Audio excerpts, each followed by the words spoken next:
Assalamualaikum warahmatullahi wabarakatuh. Perkenalkan saya Anistriana, NPM 19510101026, Prodi Ekonomi Syariah, kelas A semester 6. Baik, pada kesempatan pagi ini saya akan mengajak kalian semua untuk melakukan sebuah sesi wawancara dengan salah satu tokoh masyarakat di daerah tempat tinggal saya untuk menyelesaikan tugas mata kuliah Pengembangan Ekonomi Sosial dan Publik Islam yang diampu oleh Bapak Lutfi Heri Rahmawan ME. Baik, di sini saya sudah bersama dengan Bapak Andri Setiawan. Beliau ini menjabat sebagai aparat Pekon Singosari di daerah tempat tinggal saya. Baik, Bapak Andri Setiawan, apakah saya bisa meminta ketersediaan waktunya untuk melakukan sesi wawancara? Bisa.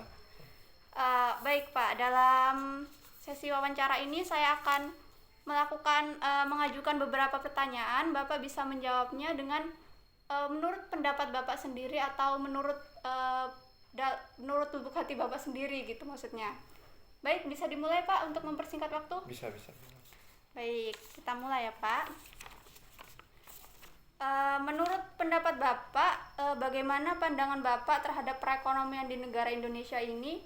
Apakah sudah terbilang baik dan dapat mensejahterakan seluruh masyarakat? Atau justru malah sebaliknya Pak? Kalau menurut saya perekonomian di negara Indonesia ini belum mencakup untuk kesejahteraan seluruh masyarakat Indonesia. Karena masih banyak masyarakat yang mengeluh tentang perekonomian, terutama dengan banyaknya peningkatan harga sembako untuk masyarakat ini sendiri. Sudah Pak? Sudah. Oke, baik. Terus menurut Bapak sendiri bagaimana sih contoh perekonomian yang harus diterapkan di negara Indonesia ini? Menurut saya perekonomian yang baik adalah perekonomian yang mencakup untuk kesejahteraan seluruh masyarakat Indonesia. Karena terutama untuk petani, karena petani ini memiliki penghasilan yang tidak menentu. Dengan adanya peningkatan harga hasil bumi yang dijual oleh petani untuk meningkatkan kesejahteraan ekonomi ini, itu bisa mengimbangi dengan angka kenaikan harga sembako yang setiap tahunnya naik setiap tahun seperti itu. Nah, seperti ini.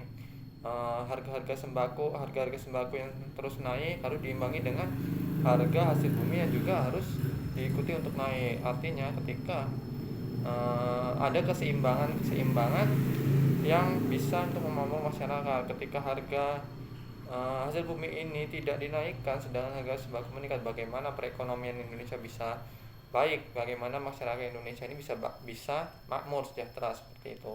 Oh, jadi ini menurut Bapak sendiri perekonomian di Indonesia ini harus seimbang gitu ya? Iya. Oh iya. Baik. Apakah Bapak merasakan adanya kesulitan atau ketidakadilan dengan adanya kebijakan pemerintah yang diterapkan saat ini untuk perekonomian di negara Indonesia ini, Pak?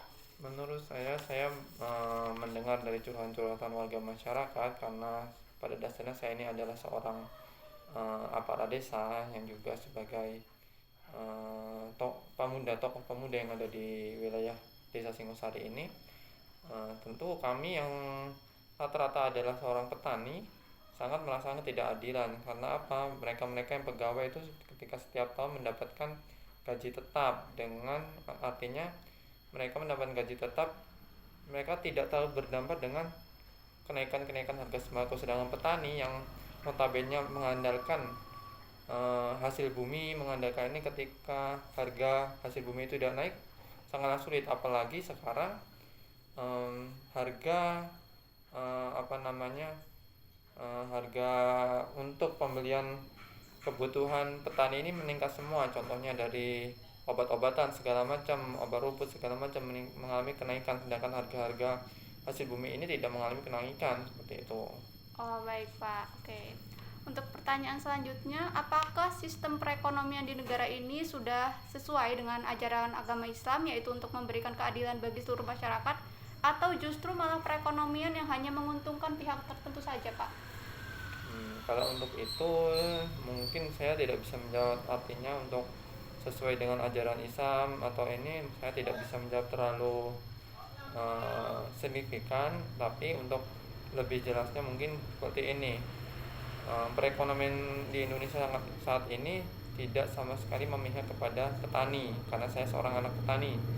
Jadi dengan ya itu tadi yang seperti saya sebutkan di atas, ketika harga-harga bahan pokok inang ini semua seharusnya memang harus diimbangi dengan harga-harga eh, hasil bumi yang ikut naik juga seperti itu. Biar apa? Biar petani itu bisa ikut memakmurkan. Beda dengan pegawai. Kalau pegawai memang sudah ada gaji tiap bulannya, tiap tahun juga dia sudah mendapatkan THR atau gaji 13 dan 14 seperti itu. Oke, baik Pak. Untuk pertanyaan yang terakhir, bagaimana sih harapan Bapak terhadap perekonomian di negara Indonesia ini untuk kedepannya atau di masa yang akan datang, Pak? Kalau harapan saya pribadi untuk perekonomian di masa mendatang ini ya, pemerintah harus lebih memperhatikan para petani di negara Indonesia. Karena apa? Petani itu adalah penghasil sumber daya alam, artinya petani itu adalah penghasil bahan-bahan pokok di negara kita. Dengan demikian, ketika petani ini mengalami suatu kemakmuran dengan harga-harga hasil bumi yang meningkat, maka secara tidak langsung mereka ini akan sejahtera berbanding lurus dengan pegawai-pegawai yang ada di negara Indonesia ini seperti itu. Oke, baik. Terima kasih banyak Bapak Andri Setiawan atas Sama-sama. ketersediaan waktunya melakukan sesi wawancara dengan saya. Baik, tadi kita sudah melakukan sesi wawancara dengan Bapak Andri Setiawan dan itu juga sudah eh, menutup penutup acara kita pagi ini. Apabila ada kesalahan kata dan kekurangan, saya mohon maaf yang sebesar-besarnya dan saya akhiri. Wassalamualaikum warahmatullahi wabarakatuh.